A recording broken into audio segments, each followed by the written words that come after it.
The cursor is an arrow by default. Have you ever seen a funnel beside your cursor and wondered what it is and why it may have suddenly appeared? The funnel indicates that one or more selection filters are turned on. Selection filters help us pick what we want by selecting only those things that are filtered. There is a selection filter toolbar.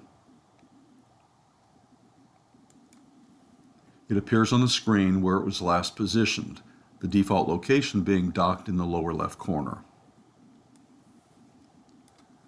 There are many types of things that can be filtered, and one or more filters can be turned on at the same time.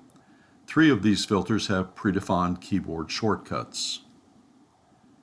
V filters vertices, E filters edges, and X filters faces. That's why a funnel may appear by the cursor without intentionally turning on any filters. We inadvertently hit the E, V, or X key. It's a large toolbar. I wouldn't keep it on all the time.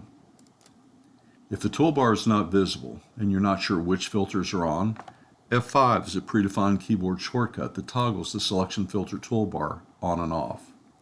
There is an icon that clears them all. The one I find most useful is face filters. X on, X off.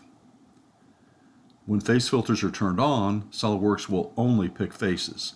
This can be useful in any part or assembly where small faces need to be selected. I'm going to pick this small face in just a minute.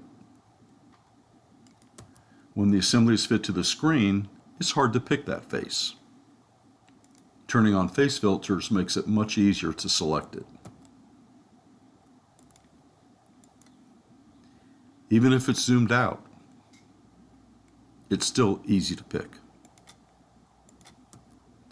I use face filters a lot when mating parts in an assembly because more often than not, it's faces that get selected. Round face to round face, flat face to flat face, flat face to flat face. Selection filters can greatly reduce the amount of time spent zooming in and out, and they can be turned on and off as needed. Thank you.